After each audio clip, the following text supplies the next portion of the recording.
Alright, so here's my 2015 Street 750. I did a short video yesterday. I didn't go into much detail about anything.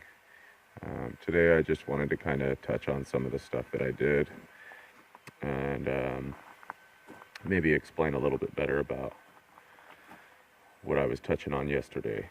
So as far as the pipe goes, this stuff is pretty easy. The old exhaust pipe is a slip-on exhaust. Basically, right in here, there's a hose clamp that holds the cover on. You take those completely off. Then there's an exhaust slip-on clamp. Undo that, pull the old muffler off. It does have a bracket back here that there's some bolts hooked up to. Take those off, pull the old muffler off, and essentially I just went down to O'Reilly. I bought a piece of straight pipe. When it comes, it's a really non-polished piece of pipe, and it was straight. I actually cut this at an angle there just to avoid water getting in it. I used a grinder blade on my skill saw, cut the other end off, and then cleaned it up with a belt sander. That's the end that I cut off. And I use this stuff here to polish it up. This stuff works amazing. That pipe there shines like chrome now. It basically used to look something like this metal here. Real rough, really flat, no shine to it at all. This stuff, I don't know if it has actual diamond polish or if it's a silica in the polish, but this stuff works great. And that polished it right up. Before I put it completely on, it's a 2-inch outside diameter where the catalytic converter is. I just cut slits in the pipe itself where it connects, and flared them open a little bit, and then slid it on as far as I could, and it went all the way to the end of the flare. And then I clamped it down really tight. And so this doesn't move anywhere. You don't really need anything connected back here. This pipe isn't as heavy as the other one, and the other one, it came out to, maybe back here. It was all the way to the end of the bike. It was about 3 feet long. And then just polish it. I mean, it took me about an hour or so to get a nice chrome polish on that, and it came out really nice. The video yesterday did not show the sound that I was hoping it would show. Obviously, recording on a phone isn't going to give the sound quality that I would like, but it didn't do it justice. It sounds a lot better than the video, but yeah, I've done a lot as far as taking this thing apart and lightening it up, getting rid of anything that was unnecessary as far as weight is concerned. It had some stupid stuck on with like double-sided tape reflectors here. I pulled those off. I think they look tacky. It also had some of those up here in the front, and they were stuck right about here, and I just pulled those off too. I mean, the sun bakes on them and the tape gets dried up and they're gonna fall off eventually anyway, so used a little goof off adhesive cleaner to get all the remaining adhesive off of there. I put these on there in the front, Willie G axle nut covers. In the back, they don't really have any really cool ones at Harley, but they did have these flat ones here, so I threw those on there. And I'll probably be doing the fender eliminator kit here, getting rid of the back fender stuff. I really just kind of hate the way this looks back here, all this crap here. It's not very attractive. So yeah, I took off a lot of the belt guard on this side.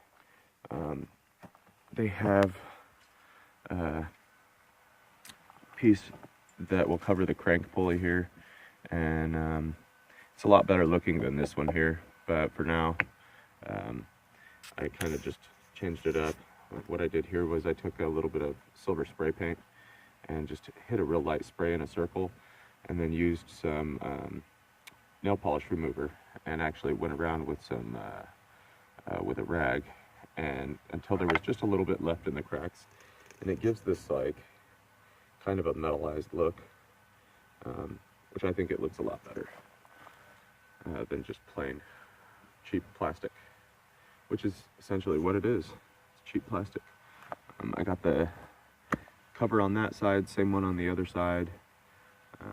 I've taken the covers off of this, and this horn here is usually bent and facing forward, going this way. I took and I just bent it by hand, bent it in so it wasn't so hideous popping out on the side. It looked pretty ridiculous. There was some stuff on this that, you know, Harley could have put a little bit more thought into, as far as looks and you know, functionality. Some of this just wasn't built the way I would imagine a Harley would be built, but nowadays they're not really doing stuff like they used to, so that's what you get. I've taken the blinkers here and I've relocated them higher. They sit way up high on this piece up here. You just loosen it up a little bit, drop it down, tighten it up, and they're good to go. I showed the Daymaker yesterday, and that's a Daymaker without anything on it. And you know, this light here, Harley wants $400 for it. Some places more. Amazon had it, and it was 35 bucks, and it's the same exact headlight. It just doesn't have the Harley brand on it, and it works just as good. It's a plug and play. You know, it's real simple. You take the cover off. There's a couple screws underneath the lens cover. You pull that off, unplug the old light, put the new one in, plug it in, put it all back together, you're good to go. And you know, as far as everything else, I had changed the bars out and put some drag bars on here. They sat a lot lower, so I built these risers you can see down there.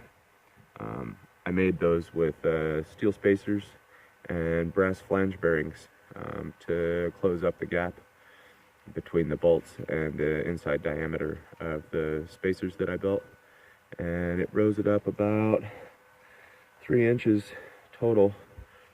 Give a little bit more so you don't have to be laying on it the whole time, and those came out really nice. It brought the height up, which is why my bars and the speedometer are higher than the front half fairing there, or quarter fairing. And when I changed the bars out, the mirrors used to sit in these holes here, and when I was on the bike, all I could see was my shoulders, which is why I went on Amazon again, and these bad boys were 11 bucks, and they're nice, they're sturdy, they're metal. I threw those on there, and you know, I laid pinstriping on this thing myself. Pretty easy to do. Just buy the roll and hope you have a good eye.